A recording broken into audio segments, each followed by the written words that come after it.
SummerSlam predictions. Last night was awesome. Talking with Vinny from Suds in the Squared Circle. Had some great takes on the matches that are coming up.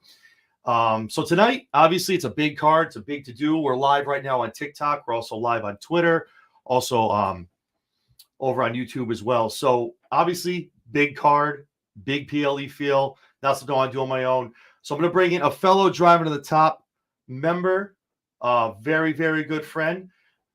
How we doing, my man? How's everything going? Hey, what's up? What's cooking, man? How are you? Chilling, baby. So it's a great week. Raw was good. SmackDown should be good. I'm very excited for this SummerSlam. I think a lot of storytelling that's happened the first 6 months of the year. I think some things get kind of ended now on Saturday. And I think maybe some more stories are left to be told as the end of the year comes around and possibly 2025. So with that being said, for those of you who haven't seen Rich on my show before, feel free to give the people a little rundown about you. I live in Waco, Texas, but I'm originally from Pittsburgh, Pennsylvania. So been around, the professional wrestling TV and the scene for, 40 years. I started out watching Bruno Sammartino and those guys up in Pittsburgh and hiding whenever the big red X came up on the TV when Mulligan would put the claw on and that kind of deal. Of course, then I go to Texas where the claw is the thing. Got a chance to become pretty good friends with Kerry Von Erich. I knew all the guys, but I was pretty good buddies with Kerry, and been around the scene here for a long time. Been around wrestling all my life, though. And I've got some friends that have been involved with different things. Actually, a guy I went to high school with wrestled WCW for a little while and some other things. He was one of the Awesome Kongs. So, I've been around it and had a chance to meet a lot of people through this thing. Did it for a hot minute till I broke my ankle. And then I went, let's not do that. So did a little commentary, that kind of thing. I've had some pretty cool things happen through my radio career. I've spent 20 years in radio. And I've been involved in wrestling every place I've been, whether it was Illinois or Maryland, Delaware area. Got to meet the Briscoes out there, and Memphis, worked hand in hand with Jerry Lawler on some shows and that kind of deal. So it's been pretty cool. But yeah, old school, new school. I was telling you before we went on the air, I'm making my political campaign. So I know this is a non-political zone, but there you go. I like it. We need to make it great again, baby, because it is great. It's cool again. It's up there. You can see it. It's kind of mainstream. Commercials are starting. I'm waiting for these guys to pop up on SNL one week. That's the next variation of them being that much in the media. So, awesome. Go ahead. Who do you think would be good on SNL though? Who right now would be good, like a Cena or a Rock or somebody like that on SNL? Punk, Mello. Seth Rollins. I didn't think about Mello. Yeah, Mello would be funny. Trick. And maybe some guys we think that are just way too serious. Maybe like a Karrion Kross, where they go on somewhere like there and they show their acting chops and show their ad lib chops. Maybe we see something that's a different side of them. That could be kind of cool. I think. Go ahead. What about Heyman? Paul Heyman? Yeah. Oh, dude, he'd be hilarious. He would. Oh man, he's willing to do anything as long as it makes sense. And he dives into any role they give him.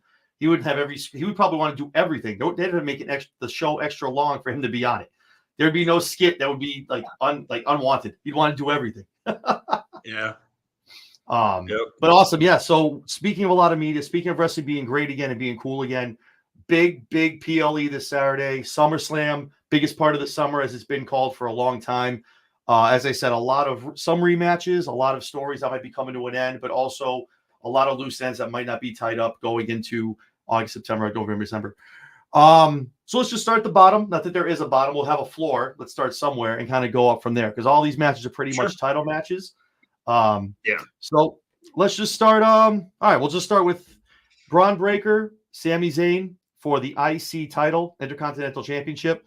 Obviously, a rematch from the last PLE. I know all of us, I know you and me talked about it, not on a show like this, but we talked about it in an open forum that I know a lot of people were just dead set that there's no way that Sami Zayn was walking out with that Intercontinental Championship.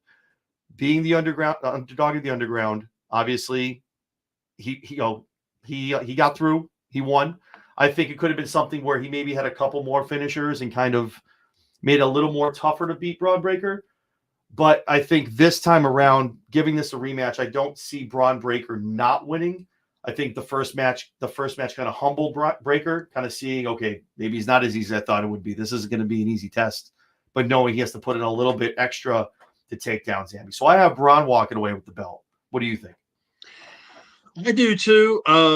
For a couple reasons. I think that he's going to learn from his mistakes from the last time, but B, I think that they have other things for Sami coming up. I think that there's some things coming for Sami involving some things that he did in the past. And we'll get into some of that other stuff as we keep talking about this. But I really think that, whenever we get to that point of the evening, I think Breaker comes away with the title, gets his first championship, his first main roster championship. And we see Sami get involved with some other things down the road. Awesome. I like it. I think I know where you're going with that. I kind of have an idea about it as well. So we'll talk about that a little bit more when we get to that match. But I think Braun Breaker walks away, deservingly so. An amazing athlete, amazing in the ring, good on the mic, has definitely honed his craft, obviously coming from the lineage that he has from his dad and uncle.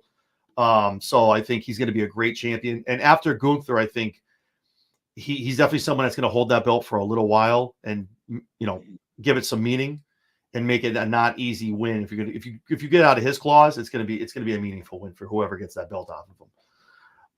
Yeah, 100%. He's definitely going to be, someone that they can build around and build all the way up to WrestleMania next year with him, with whoever he goes against. Maybe that's, I definitely wouldn't want to see it, but maybe that's Cena's last WrestleMania match. It's him and Breaker. Because remember, they were talking noise on each other a while back. Yeah. Maybe that kind of thing. But I could see that. I agree with you. I think that they could use him the same way they used Gunther and, give him a nice long run. I would hate to see Cena that's the one title he's never touched. I would hate to see that be the match. He still can't grab it, but going out on the sword. That would be horrible to see that. But I think Braun and Cena they'd actually absolutely tear the house down. That would be an amazing match to see the two of them. And somewhere down the road, I'd love to see Braun and Brock at some point.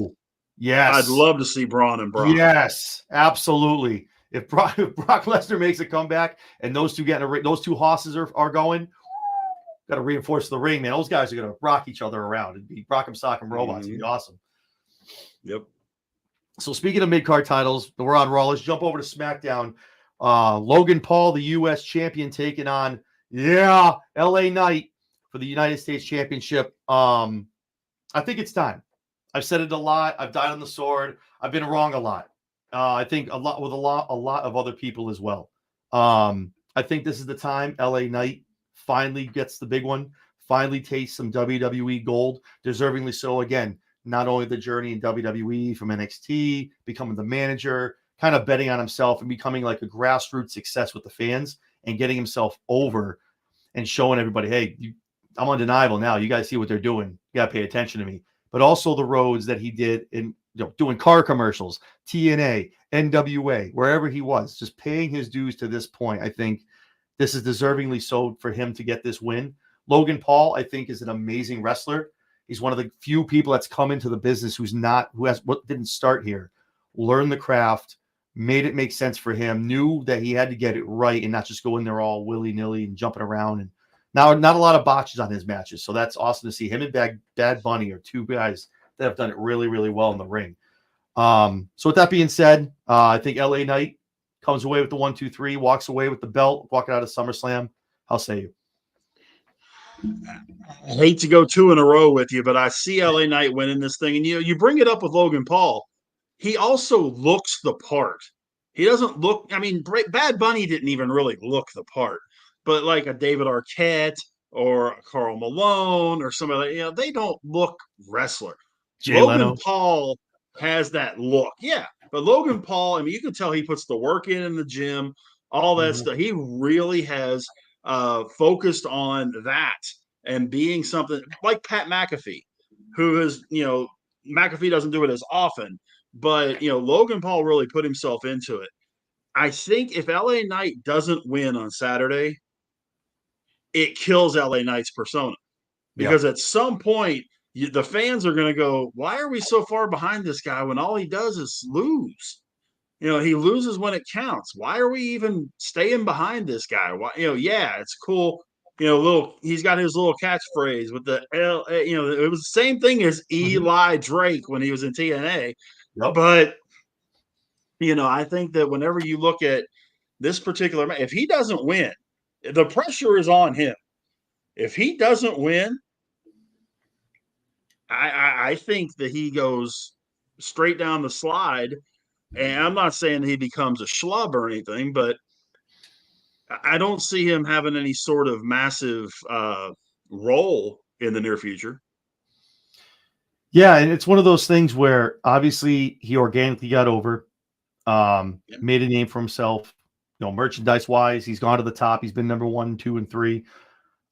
It's hard for me to think that they don't book him to win this match. It's hard for me to think that he doesn't get this win because, like you said, there is a time and place where you need to go. Well, apparently, they're just going to use this guy to just take the go to the crowd, sell out the arenas, and go chant LA Knight. But then when it comes to win a briefcase or a belt, he just takes L's. So I think it's definitely this is the time for him. Have him have a good run with this, and I think this is going to be a telling run for him. Obviously, I'm sure he has the trust of ownership and creative of going out there and making it make sense. Whoever he's facing across on the other side of the ring, but I think they want to see him as the champ, right? We have talked about it before. I've talked about it with others. Everybody loves the chase. Everybody loves it. You can always get invested. But what happens when you get the ball? What are you doing? Now you got to go back the other side to the other goal line. What are we doing? Cody's getting a lot of flack here and there from some people that maybe it's a little bit more of a lackluster run than it was. Obviously, see him ascend and finally take down Roman Reigns. I don't think that. I know a lot of people. There's a lot of talking heads that are it's lackluster, whatever. But you always have some sort of, I guess, fall off when you finally are the champ, and that's something LA Knight hasn't had since he's been in AEW. I'm sorry, WWE when he was with TNA, NWA. It's just he's never had to be the champion and carry the brand or carry on that show. So, with that being said, if he does get the belt, do you think he can transcend the way he has with crowds now as the chaser and when he becomes the champion going forward? I think he can. And I think part of Cody's problem is the guy across the ring. Because who has he had across the ring from him that has any kind of the stroke that Roman had? Nobody. Nobody. So I think a lot of the problem, if anybody has a problem with Cody, is the guy on the other side of the ring. The best person for him to be with is the guy he's been tagging with. Yep. Randy Orton. Randy, KO even. Yep. Or Kevin Owens, right. But talking about LA Knight, I don't think this would be the last match between him and Logan Paul. I think that this could realistically develop into a really long-term rivalry kind of a thing with those two guys. Will it ever get to world title level? No. But could it be one of those things that's around for a really long time? And then you've got other guys that you can work in against LA Knight that not only can handle with him in the ring, but on the mic. A Carmelo Hayes, maybe, if you can get him off of losing. Or a Karrion Kross on Raw. Or somebody of that ilk that has the ability to go stride for stride with it. You don't want to put him in there with Bronson Reed or somebody like that, or really even a Sheamus for that matter, who they're just not going to jive. They don't. It's oil and water kind of a thing. In this case, I think LA Knight wins it, and I think it's going to be a really nice grouping around him of challengers. But ultimately, I wouldn't be surprised if we see him and Logan Paul 3 or 4 times before Survivor Series. Yeah, I can definitely see a rematch. Mello was the first. You took the name right out of my mouth. Whether Logan obviously is going to go away for a little bit before he comes back. I think Mello's the first guy to jump up on Friday after the PLE, the first guy to raise his hand. Let's go, you and me. And that's a cool thing to a lot of people that are coming up from NXT have had a sparring session with LA Knight. So there's more comfortability there. Like there's a familiarity where they know each other. They've worked in the ring before. So yeah, but no, the challenges are abundant for him. But again, like you said, it has to make sense. Knight does do a good job of no matter who they do put against him, he does make it work.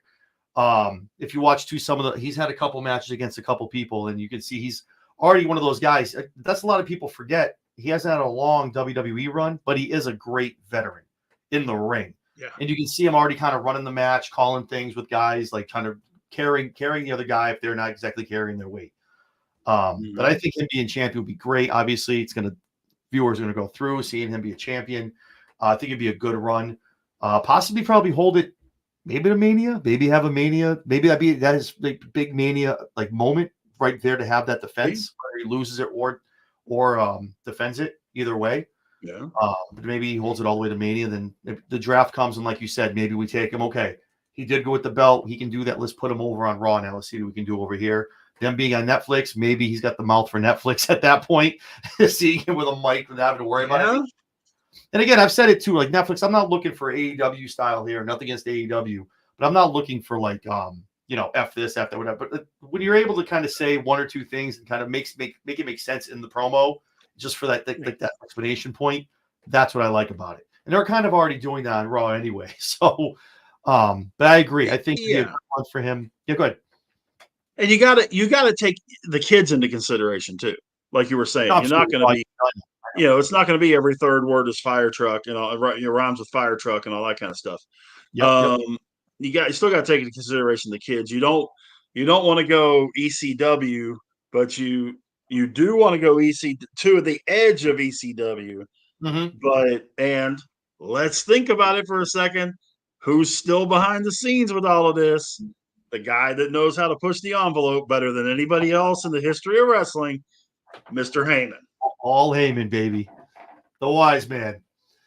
I think too also, I mean, she's going to be 4 in December. She just started taking a liking to wrestling. I mean, I'm as a parent, like I don't want to tune in 8:15, you're dropping the F-bomb. Like, whoa, it's 8:15, guys. I also don't want to regulate it just at 10 o'clock. But like you said, there's got to be a happy medium. And I'm sure obviously Paul's got kids. A lot of those guys have kids. They understand. Sure. But they make it make sense one or two times for an explanation point, kind of that little sticking point. I like it. But just like kind of watching, TBS and AEW where it's a Moxley promo every other word. I'm like, whoa, back up. But no, LA Knight, I think, like I said, I think we're in agreement on this 2 for 2. LA Knight walks out with the US title. So switching a little bit from the men's, let's go over to the women's. Going back over, actually, let's stay on SmackDown. Let's talk about Nia Jax and Bayley for the WWE Women's Championship. There's 2 matches on this whole card that I'm kind of like, I think they could go either. This is one of them. Nia, I was a very big non-Nia person for her first run. Her comeback, I think she's better in the ring. She's better on the mic. They're definitely doing some better character development with her. I think she understands that because the whole meme thing when she fell in the ring, it was kind of a laughing stock. But they're building her as like this menacing kind of Bronson Reed, but on the women's side, the Annihilator. Yeah. So Bayley. My only thing with her is right now I'm a big Bayley person ever since NXT. My only problem with this current run right now is it's flat. It's a little lackluster for me. Again, that's not her. I just don't think they're doing anything where you could say the same thing with Damian Priest. I feel like at some point where they're just not really doing anything where you're like, wow, that's a run. We can really do something. And it's like Bayley's doing the Naomi things in the back, and she's getting the feel good wins. And I'm like, there's nothing really that I can sink my teeth into with this run. It feels like it's almost just Bayley's a champ. That's what people wanted. That's where we're going, and we're just going to run with it until someone comes along. I have Bayley walking out as a champion. I think it's too early for a Tiffany Stratton cash-in. I do think Tiffany does something to maybe get in the way of Nia unintentionally, and you start building that between the two. Anytime they put 2 people together, one of them has the briefcase and the other one's going for the belt, I kind of know where that's going to go down the road. Right. But, I mean, Nia, if she did win it, I wouldn't be mad about it. It's something she deserves, obviously being queen of the ring. She'd come out every week, throw it in your face, good heat. Obviously with Tiffany, those two on a microphone, amazing. You're talking Dom Mysterio kind of boo levels here. So I have Bayley walking out. Hopefully this is one of those bigger wins for her and we can build on it in the next couple months. But that's who I have. What do you think? I'm a Bayley fan too. I got kind of tired of the whole hugger thing for a while there, but been a Bayley fan for a long time. I think that she has the same problem Cody has. Look across the ring. If I think if they would have gone heel Bianca and had her going against Bayley, now Nia is getting that awesome Kong type of, destroying anything and everything in her path. Yep. That I think is where they're going with this right now. And I've got Nia winning it because of the exact thing that you're thinking is a little too soon. I think we're going to see Nia win it, and we're going to see the tension between her and Tiffy, and we're going to see Tiffany turn, to take the to use the briefcase, because at some point, whether it's Bayley, Bianca, God forbid Jade Cargill, or somebody else is going to really just wear Nia out in a match. It could even be a returning Becky Lynch or something like that, or a returning Charlotte Flair for that matter. But they're going to wear her out. Tiffany Stratton's going to take advantage, and it's going to be a much better version of a Carmella cash-in. So you brought up two names that are actually that I feel like are the problem. So we'll start with the first one, Jade Cargill. So whatever the case may be, obviously put it with Bianca, which I feel like are one and the same. To be perfectly honest with you, I feel like it's almost like the same. Oh no! Meaning like Bianca's a million times better than Jade Cargill. No. Character wise and look, I feel like it's almost like no. Ability wise, okay, Jade has a long way to go, and that's not her fault. Okay, she learned a lot of bad things way back when she first started. But I feel like the character's one and the same. And I also feel like, obviously, Bianca and Jade is a dream match. People want to see this. I honestly feel like they're running this until they're going to run those two until Mania. You're going to see Bianca and Jade at Mania, which I feel like is a really long run for those two. I like them as a tag team. They're funny. They're cohesive. I like it. It makes sense. But I'm like, what are we doing? Like, you're really going to run this all the way to April, mid-April now, almost May. The second name that you mentioned, Charlotte. She's on her way back. We could see, maybe we see a comeback this week. Maybe we see a comeback probably before Survivor Series. I don't think you're going to hold her out to the Rumble. But I feel like they're almost getting to a point, and I'm so glad that NXT is going to CW. I think you're going to see them play a big part in the draft in 2025. Because again, they're not on USA. They don't have a lead-in anymore. They are going to be CW. I don't know if you and me talked about this, if I said it with you at any point, but I feel like CW is going to become. They need rebranding. They're hurting right now. No one really tunes in. Like they could be another reincarnation of Spike TV. You build it around NXT, and not edgy, crazy stuff, but you build it around there. Throw a couple other some wrestling programming on there. Then we get an edgy show over here. Maybe get some stuff. Maybe get more viewers that way of getting more of the male demographic, because there's no station right now out there for men. And I feel like the women's division is getting very, very, very diluted. The women's division NXT is amazing. Those women have somewhere they need to go. And a lot of the women up at Raw and SmackDown are great as well. So I feel like you just need to start moving some of the superstars around to different places. I think there should be. I don't think the tag belt should be floating around. I think there should be tag championships on each brand. It just makes sense for there's always those girls can only be in so many places at once. You can't have them wrestling Monday, Tuesday, Friday on the PLE. Every show should have their own tag titles, or there has been talks of women's mid-card titles, which is why you see in NXT a women's North American Championship, almost like testing the waters, seeing how it would go, seeing how the reaction is, how it works. But I could see obviously a women's Intercontinental and a women's U.S. Championship, or call it something completely different. But I agree. But Nia, I think can be booked like you're saying. Like she should be the Bianca heel turn I've been waiting for a long time. Really thought it's going to happen. Really thought it was going to happen before, but I think they're waiting for the Jade Cargill match for it to happen. Like, obviously the Street Profits, they tried that whole experiment, and they're just a better face faction. Yeah.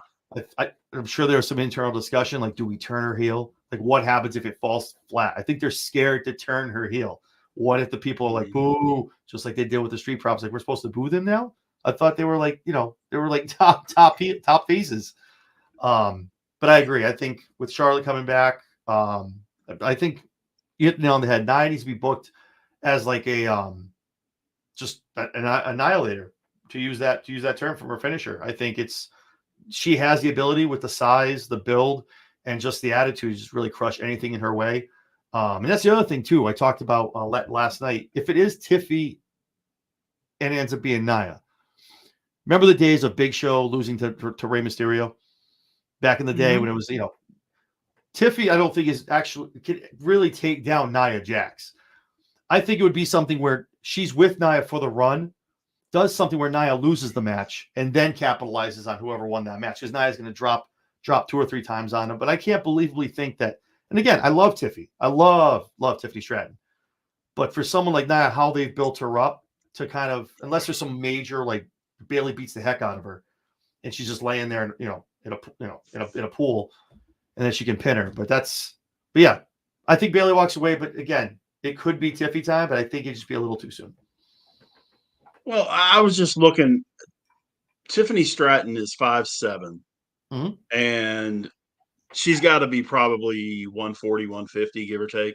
At least, yeah. Which is bigger than Becky Lynch, bigger than Bayley, bigger than most of the women on the roster, not named Charlotte Flair or Jade Cargill.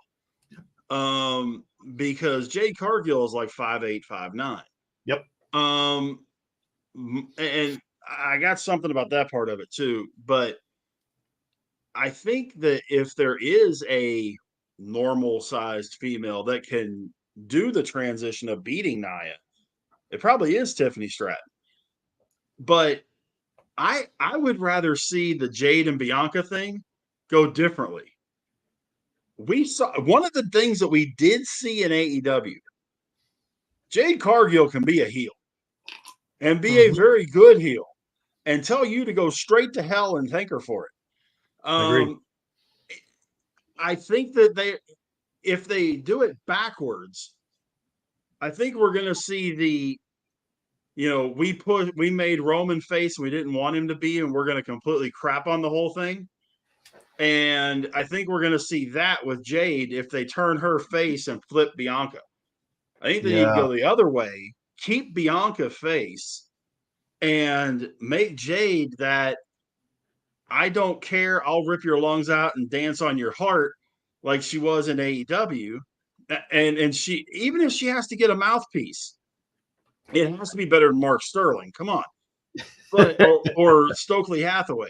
But I mean, if she had a mouthpiece, the Street Profits or Angelo Dawkins anyway, because now you got the whole thing. You got Montez and Bianca, you got Dawkins and Cargill, and now you got a whole little thing you can get going there.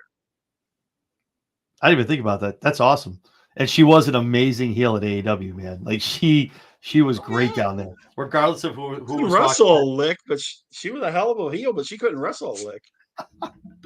It's not her fault. It's not her fault. I never said it was. I know. I'm just saying. I like that. It's not her fault.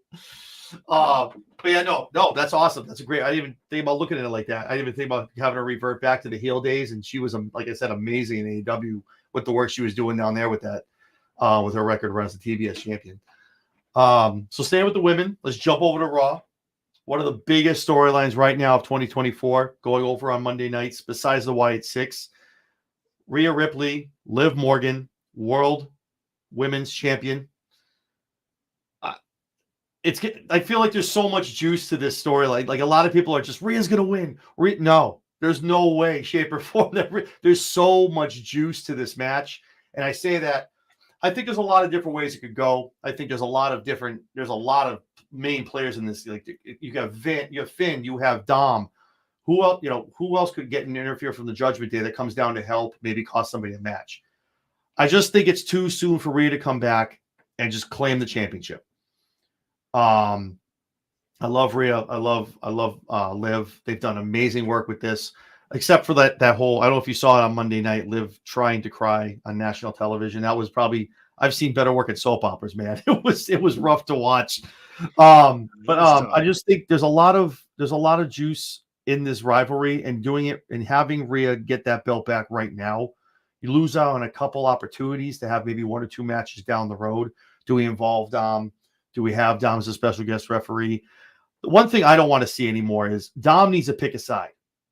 The inadvertentness every single match just needs to stop. Whether he does something this week, on Saturday, cost Rhea, and he's like, "Look, I was doing it. I was doing it on purpose the whole time. I'm with Liv," or to actually cost, does something to Liv, goes with Rhea. The guy's got it. We have to have him pick where he's going, one or the other, because the inadvertentness every week is like, here we go. He's going to roll a chair in. He's going to hit the wrong person. The ref's not going to see it. 1, 2, 3. So I have Liv walking away this time. Down the road, when Rhea gets her hands on her again, I think she definitely walks out the new women's champion on Raw. But I think there's a lot more juice in this rivalry than just this upcoming Saturday. What do you think? Yeah, I agree with you to a point. I think we should put Dominic on a pole and do the Dominic on a pole match. Revisit the Eddie and revisit the Eddie and Rey Mysterio and put custody of Dominic on the pole. But seriously, I think that you're going to see. Go back in your mind. I think you and I talked about this a while back. Go back in your brain a little bit to when they did that whole mixed tag challenge kind of cluster that they did. Yep. Who was Finn Balor teamed with in that whole conglomeration? And pardon the pun. That was Liv, right? Liv Morgan. We did talk about this. We did talk about this. Yep. You have history here. And Finn has kind of been this swarmy, snarky, guy that, by the way, Tiffany Stratton is bigger than Finn Balor. But anyway, you've got that little underlying with him. Dominic, I think he's trying to pull the wool over mommy's eyes. And what we're going to end up seeing is Liv basically being the new mommy in this whole thing. Yeah. And you're going to have Priest and Rhea working together against those three. Now, where Carlito stands, I don't have the first freaking idea. I don't even know why he's there to start with. Well, yeah, I do. They were doing the LWO thing. People started getting hurt and that kind of stuff, and they had to do something with him. Mm-hmm. Well, let's just throw him in. R-Truth was better in Judgment Day than Carlito. Agreed. But anyway, you look at it, I think you're right. I think Liv wins. Finn does something that lets Liv win. It becomes known that him and Liv have been working together and all that kind of stuff. Dominic takes sides with Liv and Finn, and you have your implosion of the Judgment Day, which also ends up having some impact later in the show. I think the kinks in the armor have made themselves apparent over the past month or two, and I think, like you said, it needs to come a time where I think they need to start, breaking down the group and having kind of people go one way or the other. Finn and JD, kind of with like a Liv heater kind of thing, with her being the manager, that kind of makes sense too. But I like what you're saying about Rhea and Priest being together, kind of fending off and bringing back some mixed tag matches as well. That would be cool. But Finn, obviously, I mean, they definitely intentionally went that route of having him grabbing the hotel card, being alone with Liv in the clubhouse when Damian walks in. And obviously, like you just said, being very, very snarky, very short with Priest. I mean, I could see Priest. We'll talk about it later in the show, but Finn could have a lot of things to do on this upcoming Saturday night. So speaking, let's stay with the Judgment Day. Let's stay on Raw. Let's talk about the World Heavyweight Championship. Gunther, Damian Priest. I think this is going to be an awesome match. Gunther, amazing. Watched him since NXT UK. His transformation, has been amazing. But Damian Priest, too, has had an awesome transformation as well. Great wrestler as always has been. He's been a little flat at times on the mic. I think he's getting a little better. This rivalry with Gunther, I think, has brought a little bit more out of him. They made it personal, had him bring a little bit more of himself into the promo, into the match, into the storyline, and I like that. I think he's done a great job being the World Heavyweight Champion. He's had some good matches. But the biggest thing is I know a lot of people are saying that Gunther wins it this Saturday. And when I say that, I mean, obviously reading things online, stuff like that, things I hear. A lot of people are saying Gunther's going to win. I think it's why I want to liken it to the Sami Zayn Braun Breaker. There's no way Damian Priest walks out with the World Heavyweight Championship against Gunther. I think at SummerSlam, it's going to be Priest. Now I say that on the pretense that there's no nefarious antics from anybody in the Judgment Day. Say you Finn Balor, maybe he comes down because what's the one thing Damian tells him all the time? I don't need your help. Leave me alone. Get away. Don't come down. Maybe he comes down, distracts him because everyone knows Finn has never gotten back the belt that he had to give up so long ago. And you can see the almost disdain that he's getting for Priest having this run and having the briefcase and getting that opportunity. So, but I think Priest walks out this week. Bash in Berlin, maybe not the same. I can see him doing a rematch. I'm interested to see what you say. I was challenged on this yesterday when I talked about it. But that's all I have. What do you think? I think, and there's a lot of moving parts in this thing. Yep. But to coin a Bully Ray phrase, if I had the pencil, a lot of people are kind of putting off to the side Gunther's little henchman that he's got. Okay. Yeah. And I could see where Gunther gets in trouble. Priest is controlling him, that kind of deal. Maybe he goes for a knee or a clothesline and clotheslines the post or something like that, and Priest capitalizes on that. Here comes Da Vinci, okay? And he comes down, and then the next thing you know, who comes down? Finn Balor. Yep. And Balor comes down, and he's trying to even the odds a little bit and all that, and they get into a little skirmish and all that kind of thing. And somehow, some way, in a accidentally on purpose kind of way, Finn Balor ends up costing Priest the title. Not bad. But that's just me. No, it's not bad. I mean, like I said, there's a lot of moving parts. I feel like it's one of those matches where you think just you got the answers, they change the questions. It's just like, oh, I didn't even think that's the angle. I didn't know they would go that way with it. So exactly. There's a lot of moving things going on with the factions. I think, Vinci coming back. I know he was kicked out, but maybe he comes back to try to help him. Not Vinci. What's his name? No, Kaiser. Well, Kaiser I thought Kaiser. of, but maybe Vinci's like more of like because Kaiser's been out for a while. I think he's out for a little while, right? I think he's injured. He's been out for a while, yeah. I think he's injured. He's been hurt. Maybe Vinci, in the place of whatever they want to do, maybe Vinci is trying to get his come-ups back and get back in with the crew. It kind of does something, helps out Gunther, gets him the belt, that kind of thing. But I think it's going to be a good match. Either way, I think you're going to see some people get down there, get involved, not knowing which way it's going to go. Probably a lot of false twos before we get an actual pinfall. So that's going to be good. So let's talk about. I just hope they give that match time. Mm-hmm. If they make that a 10-minute match, it ain't going to work. And that match has got to go at least 20, or it's just not going to develop right. Well, I do like the fact that it tells me I'm confident that that's going to happen with the start time of 7:00 because they kind of like to have a hard 11:00 end. So now you're looking 4 hours. I think there's one or two matches on here that can be kind of quick. But I think especially the next match I'm going to talk about, one of the non-title match. That's from everything we've talked about. The grudge match between Drew McIntyre, CM Punk, the story of the summer. Special guest referee Seth freaking Rollins. I don't know, man. This is that second match where I'm like, who should win it? Who needs to win it? Seth Rollins involved. What's the storyline with him? He's obviously there for a reason. They would just make it a regular. They could have made it a no DQ, whatever match you want to make it. There's a reason why Seth is involved in that. I'm a big Punk guy, but I think this is the time that Drew needs to win this match. He needs it. He's done a hell of a job with this heel character, getting it over. running laps on social media, on TV, going the extra mile, taking a picture with Jungle Boy, putting it out, Cry Me a River, doing that, going that extra mile to really burn it into CM Punk. Punk can come out Monday night after taking an L to Drew and still be CM Punk.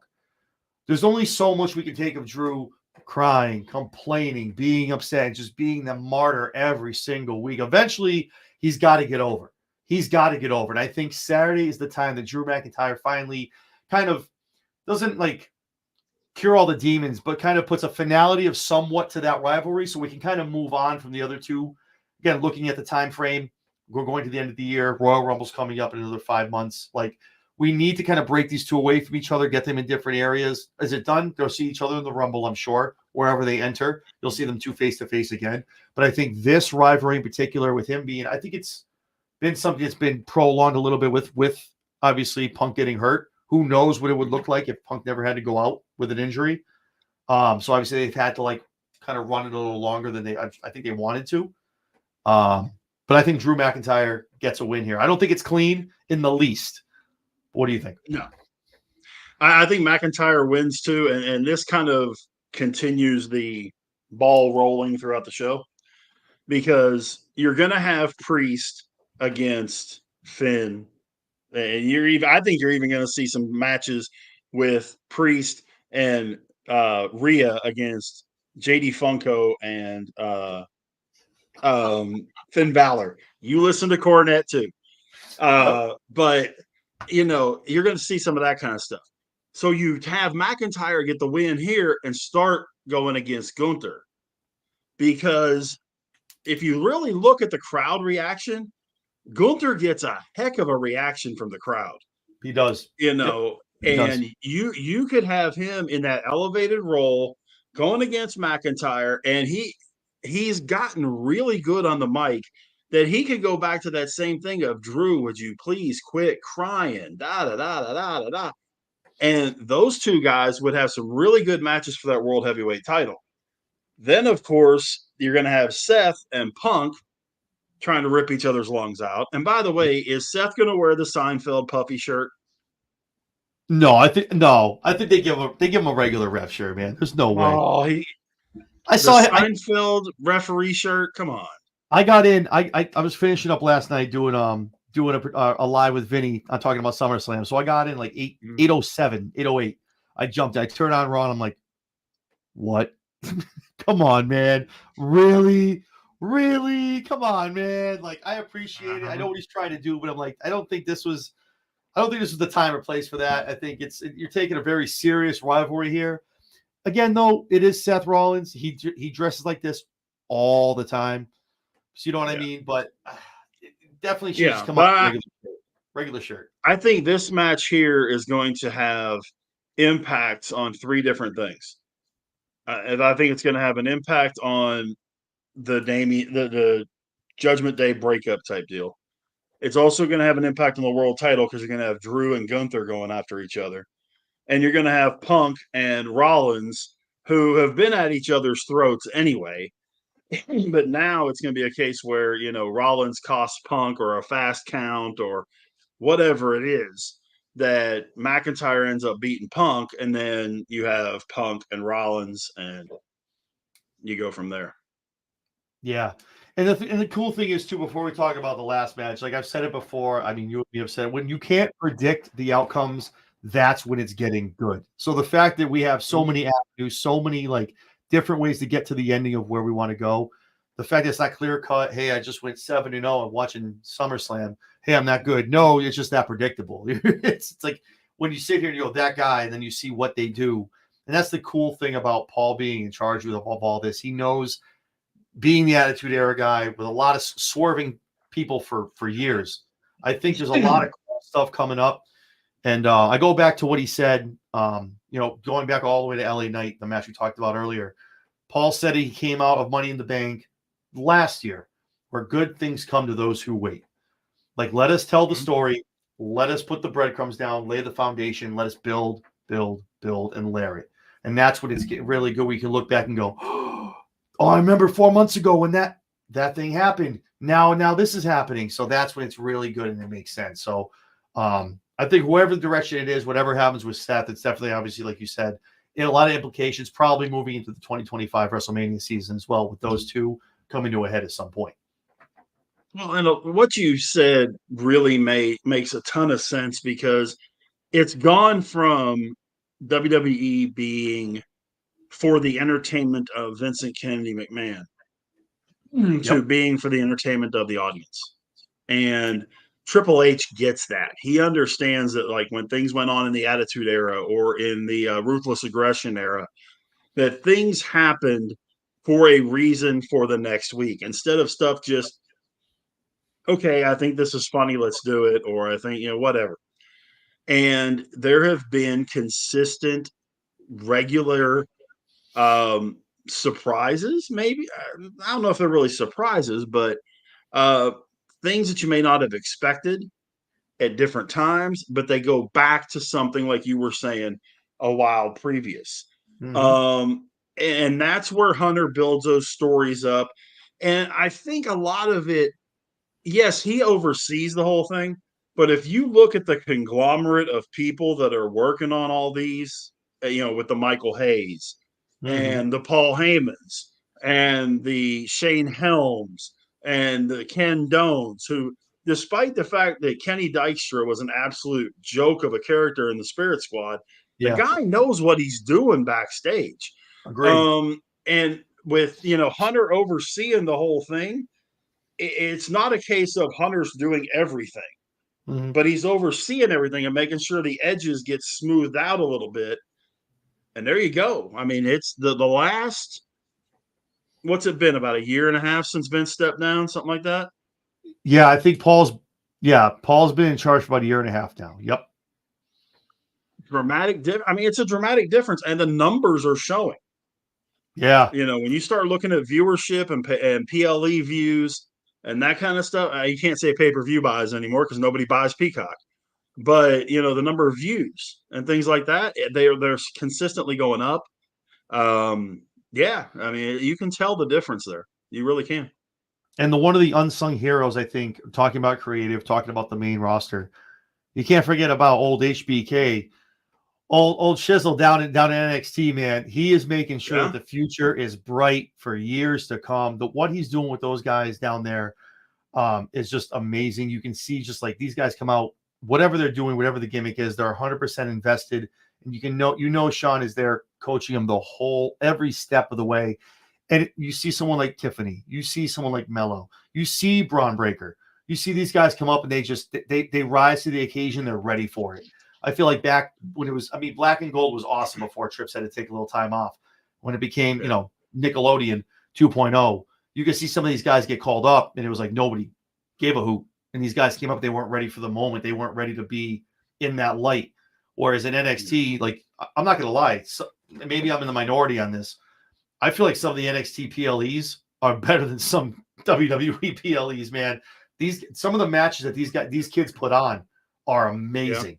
They go again. It's almost like when you're a minor leaguer or you're in the Division I under football. You're auditioning for a shot. Like you got to leave it all in that ring.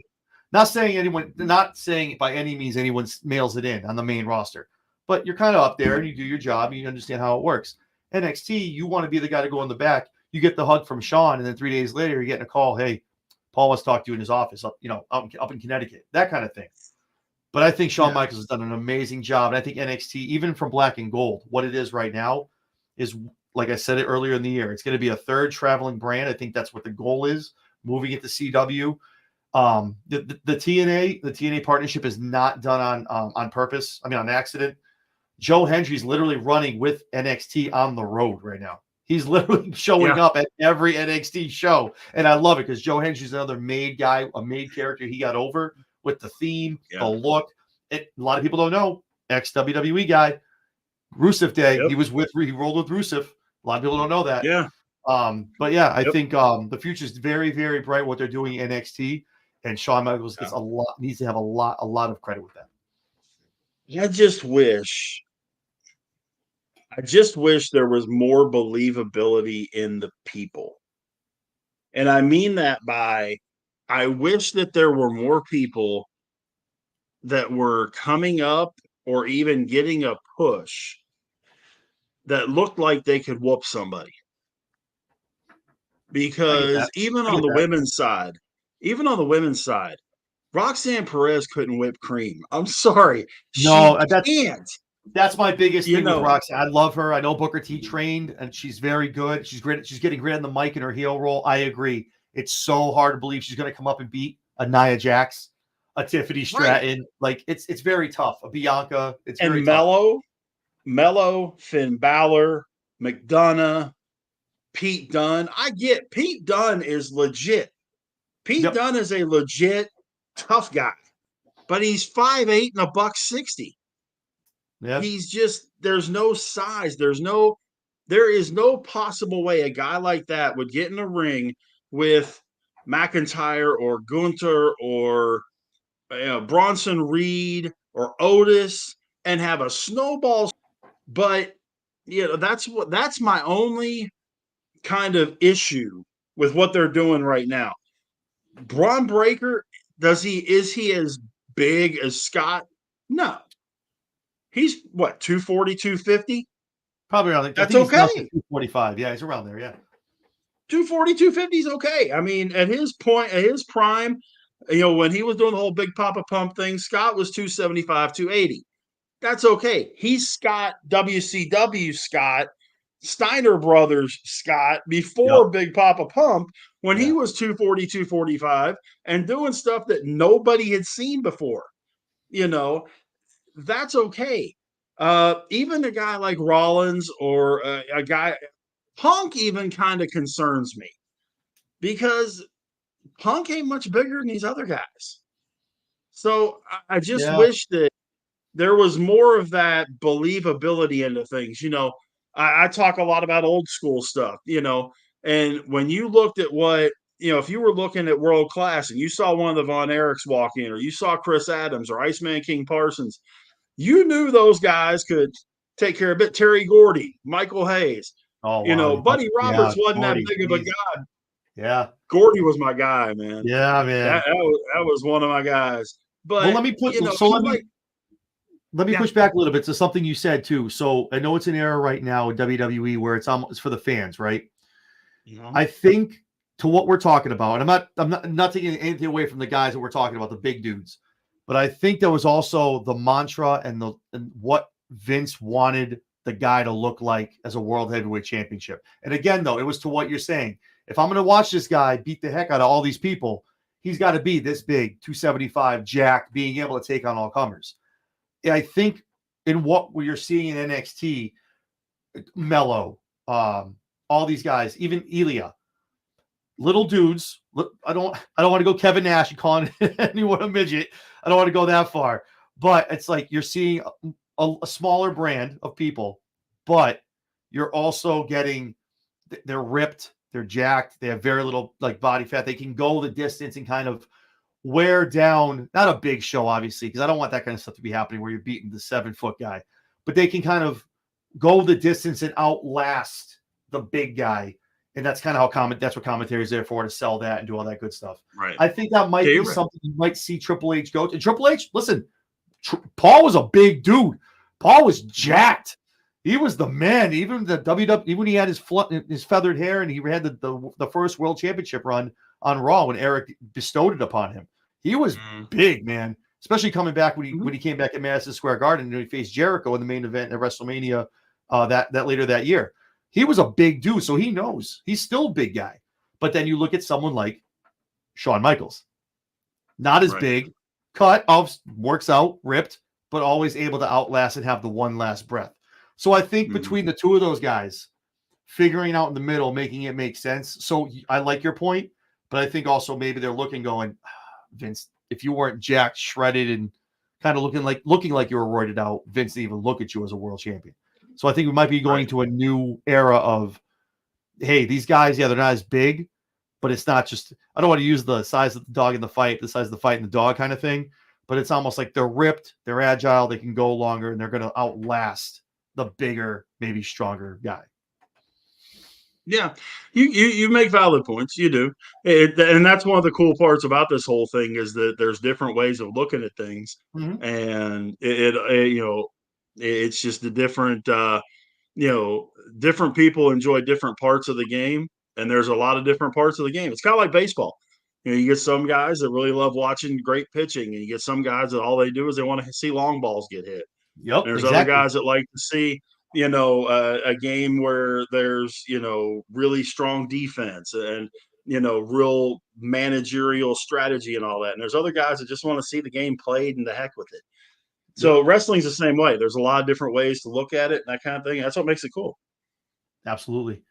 So with that being said, let's talk about the main course, the main event. I would assume I can't see anything else going above this. Cody Rhodes, Solo Sikoa, the WWE Championship over on SmackDown. We've alluded to it. A lot of other matches we talked about. Again, a big, big match. I don't think this is one of those matches where, and it hasn't happened much with Paul or Triple H, Nick Khan, anybody in charge, where I think this match is solely happening for storyline purposes. Solo, I don't think is anywhere close to being challenging for a WWE championship shot. I don't. The guy hasn't. I think it's not. It's done in the way. Let me explain why. Obviously, Solo's the new tribal chief, the new bloodline. Took out Paul Heyman, running roughshod on SmackDown. Obviously, establishing their dominance, being the authority on that brand. I think this is the night that Roman Reigns comes back. This is where it needs to happen. And let me tell you why. I know people like Roman comes back in a couple weeks, maybe comes back at Survivor Series. If I'm reading the blueprint of how I've seen things done before with other factions, other people coming back, it's this time of year is not easily predictable. But with SummerSlam, with Survivor Series so close in a couple months away, needing to build up now, it's a War Games staple, right? I can't see someone like Jimmy coming back on Saturday or Jay coming to interfere. All right. You go the road of Roman comes back, cost Solo that match. The biggest takeaway out of the entire match isn't going to be who won or lost. The lasting image you're going to have is Roman standing in the middle of that ring, looking at Cody. They look down at Solo. They look at each other. There's a handshake. Not a, I like you or are you the man. It's a, yeah, you beat me for that belt, and we're not done yet. I'm coming for that. But we got to handle this. And I respect you enough where we need to get rid of this threat. And that's where you start seeing Jimmy Uso comes back at some point when the numbers game catches up on Roman and Cody. Maybe Jay gets involved somewhere from Raw. Sami Zayn drops a title on Saturday. Now he's free, the honorary use. He wants to come and help out.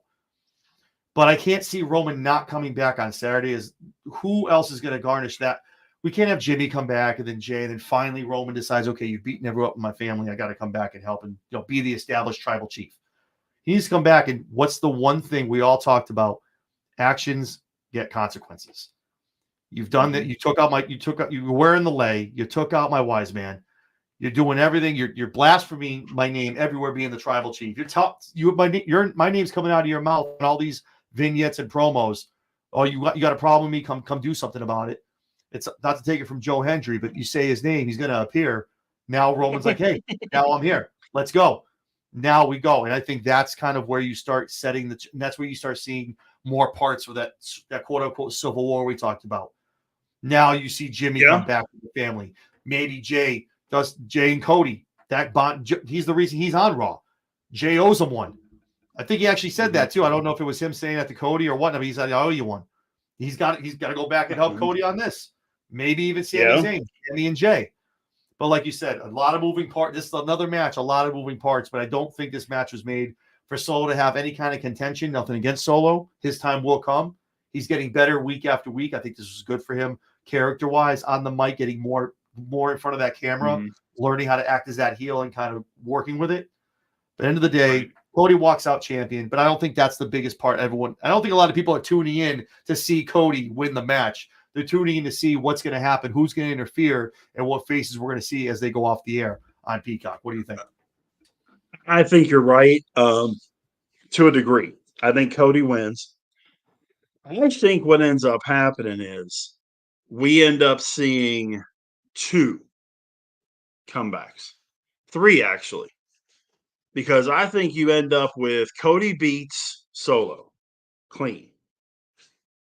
And after getting around all the other garbage that's going on and that kind of thing, he ends up winning the match.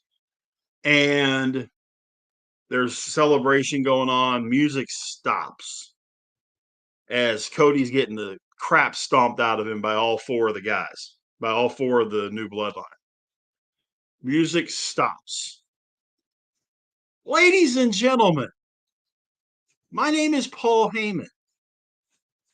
And he goes into a little thing, and it's, the Paul Heyman guys, Roman and Brock. Not necessarily for the purpose of bloodline purposes, but because you jacked with Heyman. Lesnar is there for a short period of time, and then because Cody's got to be able to do something else. Cody with the bloodline needs to kind of part ways a little while. So you have Roman, Jimmy comes back, you got Brock, Jay maybe, Sammy maybe, whoever the fourth one is. That's your Survivor Series, that's your War Games. It could even be Kevin Owens for that matter. And from what I hear, there's another brother. Is it Jacob Fatu's brother? That's I think that's the gent who's he's like 6 something or whatever. He's a taller guy. Yeah. If you have that, then you've got Brock, you've got Roman, you've got Jimmy, you got Sammy and KO, who all have a grudge against these clowns for one reason or another, led by Paul Heyman, of course, against what I call Bloodline Wolfpack. Ow! I like it. So you are the second guest in 2 days to bring up the comeback of Brock Lesnar. So not even on my radar, not even something I thought about. But then I started looking at Twitter. I started seeing some things pop up. And shout out to Sam Roberts, not Sam Wrestling. Everything counts. I go back and I look at one of the interviews that they do over in London with Triple H. Now, WWE puts out what they want. They want you to see it, right? They're not putting everything out there. They're not putting sound bites out that don't mean anything. They got a reporter. Oh, Paul, what are your thoughts on Brock Lesnar? Well, he's probably up in Canada killing a deer, and if he ever wants to come back, we'll have that conversation. And I'm sitting there last night going, they're saying his name. They did that for a reason. They probably told the reporter to ask that damn question. Like now I'm like, it makes sense. And I like it. I didn't even think about it. This is why I love doing this. Did not even think of the Brock Lesnar effect coming back again. Not for Cody. Not for nothing. At the end of the day, he rose Cody's hand the last match they had with the respect factor. But again, you put your hands on Heyman. You put your hands on Paul, man. That's a no-go. That's a non-negotiable. We don't do that here. So I think that is actually, now that we have this second conversation, another set of predictions, that's probably, I feel like now that might be somewhere we're going to go now with Brock Lesnar. That music hitting, the place is going to come unglued, man. Thinking about it in my head, seeing it, like how it would happen, wild stuff. Because unexpected, very unexpected. Well, but you see what this also opens it up for. The return of The Rock. Well, yeah, I mean, you got Wise Man. You got Wise Man leading Roman and those guys. Rock comes back in, starts spouting his stuff, leading Solo and those guys, which ends up leading to Rock Roman at Survivor Series or Royal Rumble or whatever. That's not going to be a Mania match. No. Rock and Roman needs to happen at Mania, and it doesn't need to be for a title. That's the cool thing with those two. I think that they've worked that. I don't think it needs to be for a belt really with those two. There's enough going on that they've built up for these couple of years. But I was going the avenue. Same thing with The Rock. Roman comes back, kind of again aligns himself with Cody, to help him out to beat this Bloodline 2.0. But it's one of those things where what happened on the Raw for Mania? That story's done. You and me, we're just getting warmed up. Comes back, looks at Roman, goes, "What are you doing? You helping this guy? Are you serious? You know what we just went through? What's wrong with you? You're weak. whatever, however he wants to berate him. Again, leading kind of the same. I think we have different visions. Again, what's great about this is how we get to those matches. And that's where Roman's like, what'd you just say to me? Excuse me? Do you know who I am? And that's we kind of still get to the Roman Rocket Rumble. And then you have I don't know, no. Rock Cody at Mania. Yeah. I don't know, but I don't like that, but I think Vegas is going to be happening. Roman. That's why I kind of stepped back. I feel like Vegas, that main event, needs to be Roman Rock. I can't see. That's what they wanted to do before. The Rock talked about it. The only way that happens, and I have the vision of what will happen. All right. The only way that particular thing works is a certain person comes back from being banged up. We were just talking about it a little while ago. And he turns on Cody. And you get Cody and Orton. Oh, yeah. And Cody and Orton becomes WrestleMania for the title. Rock and Roman is the main event night 1 or whatever that, Yeah. The title is night 2, Rock Roman is night 1. Yep. That's not a bad idea. I like that.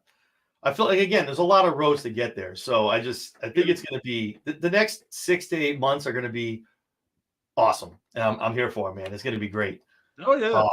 No, it's going to be fantastic, man. But yeah, SummerSlam is going to be awesome. I'm glad that they brought Bad Blood back. As soon as I saw that promo, I marked out. I was one of my favorite Raw only back then pay-per-views. That was awesome. I loved Bad Blood. Obviously, Survivor Series is coming up down the road as well, so that's going to be cool. But awesome, man. I think we can both agree that this PLE, again, maybe a couple of things that we know are going to happen, but I think there's going to be a lot of surprises and a lot of twists and turns.